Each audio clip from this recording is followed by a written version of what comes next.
My name is Isabella Martinez, and I'm standing in my mother's living room watching her perform her favorite holiday tradition, reminding me I don't belong. "Leave! You're not welcome here," she says, adjusting her fake designer scarf. New Year's Eve is for successful family members only. Well, if you're watching this, drop a comment if your family has ever made you feel like you don't deserve a seat at their table. The Christmas tree still sparkles in the corner of their rented townhouse, surrounded by empty boxes from gifts they can't afford. My sister Victoria preens in her financed Gucci dress, while my brother Marco smirks behind his leased BMW keys. What they don't know is that in exactly 3 hours, they'll be watching fireworks explode over my new $8.2 million mansion, the one their precious social circle has been desperate to buy. "We have important guests coming," my mother continues, her voice dripping with practiced disdain. "People of substance, Isabella, not someone who wastes time with, what was it again? Software development?" She waves her hand dismissively, the same hand wearing a bracelet that's 3 months behind on payments. Before I tell you how I turned their New Year's Eve rejection into the most spectacular countdown of their lives, hit subscribe, because sometimes the best way to ring in the new year isn't with champagne, it's with a dose of perfectly timed reality. I catch my reflection in their window, hiding my smile as I check my watch. Across town, my mansion's gates are opening for 300 of Boston's elite, the same elite who, in a few hours, will learn that the unwelcome daughter just bought the most coveted property on Beacon Hill. Growing up, Martinez meant living in the shadow of appearances. Our modest 3-bedroom house in East Boston was always filled with mother's desperate attempts to climb the social ladder. Victoria and Marco were her perfect props dressed in knockoff, designer clothes, paraded at every social event, positioned for advantageous marriages. I was the inconvenient third child who preferred coding to cocktail parties. The pattern of rejection started early. Victoria's dance recitals warranted new outfits for the entire family. Marco's little league games were family events with catered snacks. My academic achievements? Computer contests don't get you into society, Isabella, Mother would sigh, not bothering to attend my tech competitions or hackathons. Mother's materialistic obsession bordered on pathological. She'd skip utility payments to buy fake designer bags, maxed out credit cards for country club memberships we couldn't afford, and spent rent money on social events where she pretended to belong. Victoria and Marco learned early appearances mattered more than achievements, status more than substance. Every family photo session became an exercise in exclusion. "Isabella, maybe sit this one out, your laptop doesn't match the aesthetic." Every holiday gathering turned into a showcase of their pretend success. Victoria's job as a boutique assistant was celebrated as fashion industry connections. Marco's position as a car dealership trainee became automotive executive in training. The ultimate irony, while they posed and pretended, I was building something real. Every rejection fueled my focus. Every dismissed achievement pushed me harder. Mother never understood that her materialistic worship of old money was becoming obsolete in the tech economy. Only our housekeeper Rosa saw the truth. "Tú eres la fuerte," she'd whisper while I coded late into the night. "You are the strong one." She was right. Strength doesn't need designer labels. While my family was busy faking success, I was silently building secure vault technologies into a cybersecurity empire. The same week Mother bragged about Victoria's promotion to senior sales associate, I closed a $12 million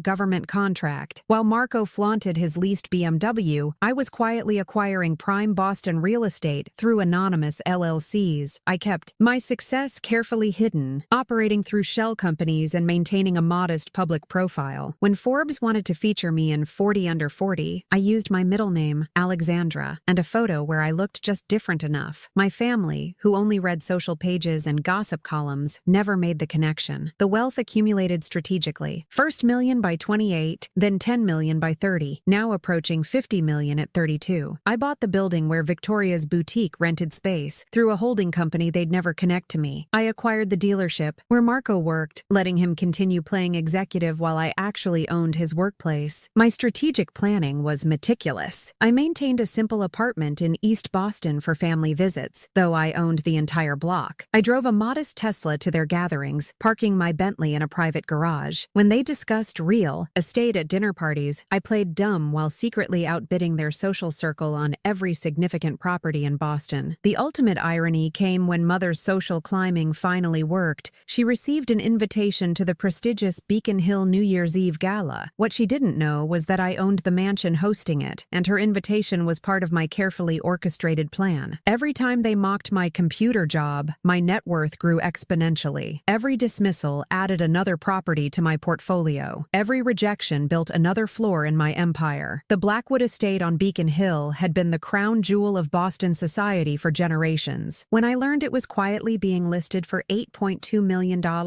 I knew it was perfect not just as a home, but as the ultimate stage for my New Year's Eve revelation. This was the mansion my mother had spent decades trying to get invited to, the symbol of old money success she desperately craved. I moved quickly but silently. My private banker, Sarah Chen, handled everything through discreet channels. The current owners want a quick, quiet sale, she explained. They're embarrassed about their financial troubles. The irony wasn't lost on me, old money falling, new tech rising. The acquisition was handled through multiple shell companies to ensure complete privacy. Even the real estate agents didn't know my identity. Mother's social circle buzzed with speculation about the mysterious buyer, creating elaborate theories about foreign royalty or Hollywood stars. Meanwhile, I attended their dinner parties, quietly listening to their gossip about the mansion I already owned. Planning the New Year's Eve party became my masterpiece of strategic revenge. I hired the city's most exclusive event planner, sworn to secrecy with an ironclad NDA. Every detail was calculated for maximum impact, from the hand-calligraphed invitations to the precise timing of the reveal. The guest list was crafted with surgical precision. Every social climber who'd dismissed me, every elite family who'd excluded me, every connection my mother had desperately pursued, all would be there to witness the moment. 300 of Boston's most influential people would learn exactly who the unwelcome daughter had become. I scheduled the renovations meticulously,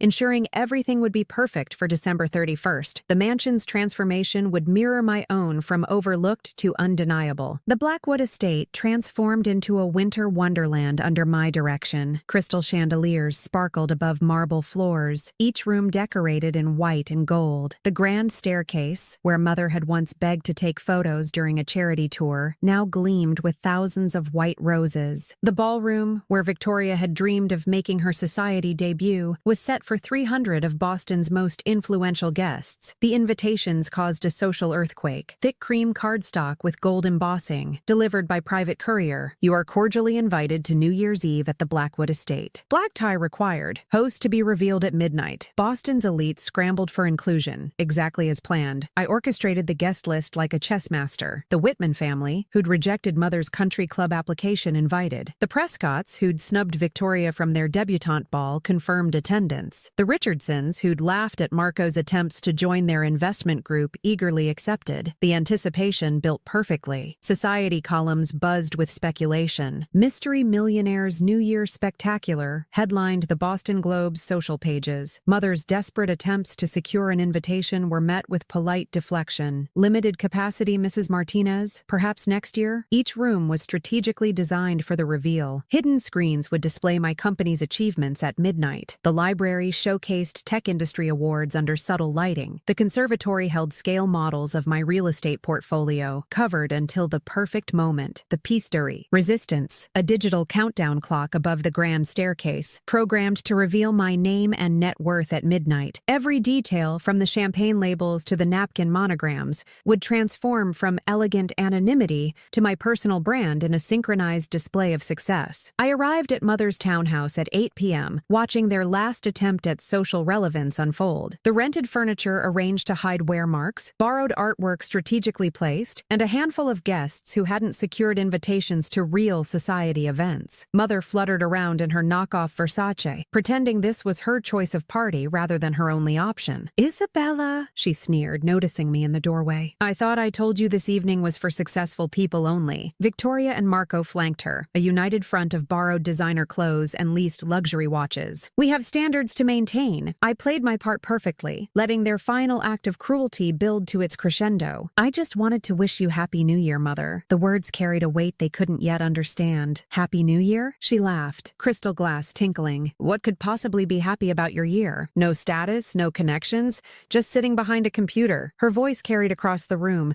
ensuring maximum humiliation. "Leave, Isabella. You're not welcome here. Some of us have a reputation to maintain." I caught caught Marco checking his phone, probably seeing the social media buzz about the mysterious Blackwood estate party. Victoria adjusted her fake diamond earrings, trying to hide her envy of those who'd received invitations. "You're right, Mother," I said quietly, reaching for my coat. "I should go. I have somewhere more important to be." The subtle confidence in my voice made her pause, but her pride wouldn't let her question it. As I walked out, I heard her announcing to her meager gathering, "Now, let's discuss the exciting Blackwood estate event none of us could attend." I checked my watch. 8:45 p.m. In just over 3 hours, she'd learn exactly why she couldn't get an invitation. At 10 p.m., Boston's elite began arriving at the Blackwood estate. Rolls-Royces and Bentleys lined the circular driveway as guests marveled at the transformation. The mystery host's attention to detail was impeccable, from the champagne fountains to the string quartet playing in the marble foyer. Social media exploded with glimpses of the party. I watched through security cameras as Mother's few remaining guests huddled around phones, watching Instagram stories of the event they couldn't attend. Victoria's boutique colleagues shared live updates. Marco's dealership boss posted photos from my ballroom. At 11:30 p.m., I made my entrance. The grand staircase, once forbidden to my common presence, now served as my stage. In a custom Alexander McQueen gown,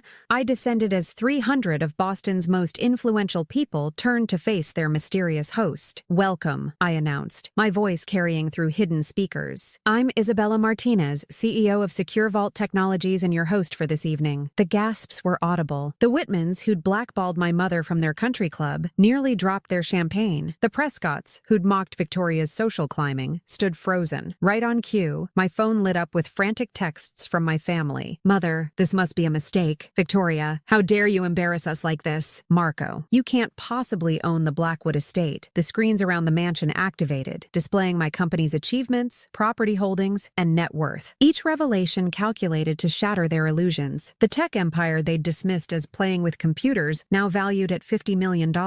The real estate portfolio they'd never suspected, including their own rental properties. 10 minutes to midnight, I announced to my guests. When we ring in the new year, we'll also celebrate the new owner of the most prestigious address in Boston, the daughter who was never welcome at her own family's party. At 11:45 p.m., Mother arrived at the mansion's gates, her rented town car a stark contrast to the luxury vehicles lining the driveway. Victoria and Marco trailed behind her, their borrowed finery suddenly looking cheap under the estate's elegant lighting. "Let us in immediately," Mother demanded to the security team. "I'm the host's mother." Her voice carried that familiar entitled tone, now tinged with desperate panic. The guards, following my explicit instructions, simply smiled. Ms. Martinez left specific instructions about uninvited guests. I watched from the balcony as they argued, their social facade crumbling. Victoria attempted to slip past security, flashing her fake designer bag like a badge of belonging. Marco tried name-dropping connections he didn't have. Mother's voice grew increasingly shrill. "Do you know who we are?" "Actually," I called down, my voice carrying across the courtyard, "they know exactly who you are. The family that said I wasn't welcome at their New Year's Eve gathering." 300 of Boston's elite turned to watch the drama unfold. Mother's face contorted with rage and humiliation. "Isabella, you manipulative little—" "Careful, Mother," I interrupted. "Your voice carries to everyone who's ever witnessed your social climbing. Every person you've begged for invitations. Every club you've tried to join. Every connection you've desperately pursued, they're all here, watching." Victoria burst into tears, her mascara running. "This is so humiliating." "More humiliating than telling your sister she doesn't deserve to celebrate holidays with family?" I asked quietly. "More humiliating than spending money you don't have on clothes you can't afford to impress people who don't care?" The countdown clock began. 5 minutes to midnight. Mother made one last attempt. "We're family." "No," I replied, raising my champagne glass. "Family doesn't require a designer label to be welcome. Family doesn't need a social status to belong." The social avalanche that followed was spectacular. By New Year's Day, Mother's carefully constructed world had crumbled. Her borrowed designer clothes couldn't hide the truth anymore. The daughter she'd rejected was now the owner of Boston's most prestigious address. The same social circles she'd desperately tried to penetrate now sought my attention instead. Victoria's boutique customers, who'd once listened to her brag about family connections, now knew the truth. Her Instagram followers watched her social status implode in real time. The fashion elite she'd tried to impress now attended my private shopping, events in my mansion's ballroom. Marco's attempts to play executive collapsed when his colleagues realized he was just a salesman at a dealership I owned. His country club friends, who'd tolerated his pretense, now called me for business opportunities. The luxury car he'd leased to maintain appearances was repossessed a week later. later, the Boston Globe's Society pages told the story. Tech CEO's New Year's revelation reshaped social landscape.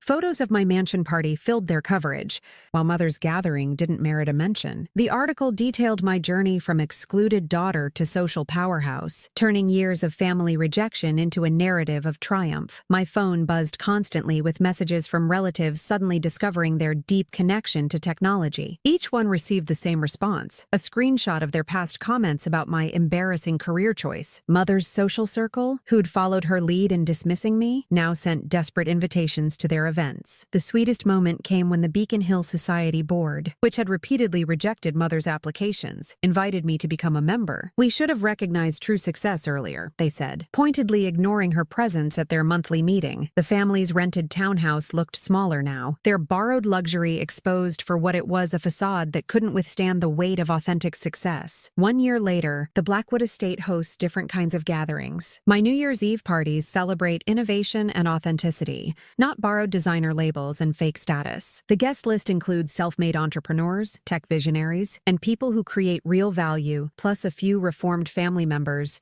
who've learned to appreciate substance over style. Mother lives in a modest apartment now, slowly learning that respect can't be bought with credit cards. Victoria works in my company's marketing department, starting from the bottom, finally understanding the difference between appearing successful and earning success. Marco manages one of my dealerships, his salary based on merit rather than pretense. The mansion's library, once a showcase for old money traditions, now hosts coding classes for underprivileged kids. The ballroom, where society once measured worth by last names, holds tech conferences and startup pitch events. Every room reflects a new definition of success, one built on innovation rather than inheritance. To everyone watching who's been told they're not welcome, who's been measured by labels rather than achievements, who's been excluded for choosing substance over status, your worth isn't determined by those who worship appearances. Sometimes the uninvited daughter becomes the host everyone wants to know. If this story resonates with you, share your experience in the comments. Let's build a community where we celebrate real achievement over rented luxury, where success is measured by impact rather than image, and where belonging isn't determined by borrowed brands. Remember to subscribe for more stories about turning rejection into renaissance and exclusion into excellence. Because sometimes the best revenge isn't just proving them wrong, it's succeeding so authentically that their fake success becomes irrelevant. True status isn't what you pretend to have, it's what you actually build. Just ask my guests, they're celebrating real success now, not rented dreams. Thanks for listening. Don't forget to subscribe for more powerful revenge stories. And if you've ever faced betrayal or family drama, feel free to share your story in the comments, because your voice matters here.